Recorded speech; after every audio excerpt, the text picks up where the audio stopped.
والصهيونية والعدوان والكراهية والاحتلال والغزو الأجنبي والتحريض الاستعماري الوقح على شعبنا وعلى أمتنا، اتهام هذا الشعب الطيب والأصيل والرائع بأنه شعب إرهاب وشعب عنصرية وكراهية، واتهام هذه الأمة بأنها أمة إرهاب واضطهاد مرأة. العرب يضطهدون المرأة، وفي آخر إحصاء كل خامس امرأة أمريكية تتعرض للاغتصاب. نحن راضون بما لدينا، لا نريد المجتمع الأمريكي والعادات الأمريكية. أيها الإخوة، تكريم أخي وصديقي الرئيس محمود عباس لي هو تحية حب من شعب وثورة وتاريخ، وتحية أخي مازن غنايم بمنحي مواطنة شرف في سخنين هي بالنسبة لي يعني كأنه يدعوني تفضل اشرب فنجان قهوة عند بعض. أنا لست ضيفا في سخنين، ومازن غنايم ليس ضيفا في الرامة، وأبو السائر يعرف ذلك.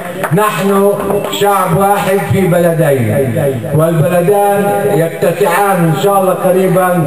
عمار سخنين وصل عمار الرامة، وسعوا لنا المسطح. سخنين جزء من حياتي، جزء من تاريخي. سخنين يوم الأرض وقبل يوم الأرض والإعداد ليوم الأرض.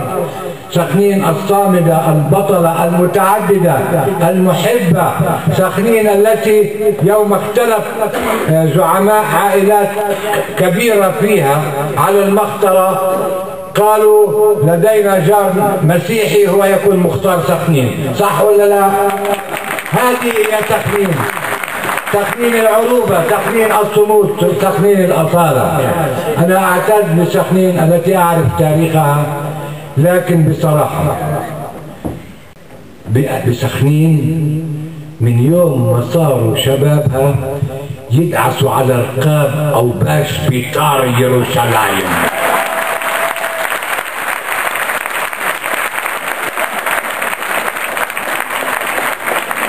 نضل ندعس على رقابهم إلى يوم القيامة. في أحد الأيام الإعلام الصهيوني انغار كيف يعني سخنين قرية قبل ما تصيروا مدينة وتزعلوا عرابي. سخنين يعني قرية عربية شبه مجهولة تغلب أكبر الفرق الإسرائيلية الصهيونية العريقة.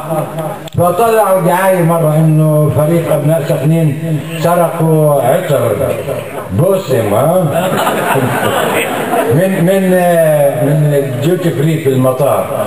أنا يومها أعلنت إنه ادعسوا على بطار يروشلايم بنعمل لكم بركة سباحة من ماء الورد والعطر. أول خليني تبرع مني ببركة سباحة لأبطال سخنين، أبطال بلدي من الآن فصاعدا إن شاء الله. وكلمة أخيرة، أبو سهل أنا بدفع أمونة ولا لا؟ احكي صراحة، مش مكسور علي شيء. وبسخنين أنا مستعد أدفع أمونة كما تشاءون. بورك سخنين، بورك هذا الشعب الطيب الأصيل والرائع. وكما نقول دائما حط إيدك على قلبك، اللي بتحبه بحبك. أنا وضعت يدي على قلبي من طفولتي، واكتشفت أنني أحب هذا الشعب الرائع العظيم، وأعرف دائما أن هذا الشعب يبادرني حبا بحب. بورككم وسلام الله عليكم. شكرا جزيلا.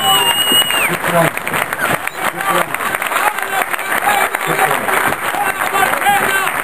شكرا.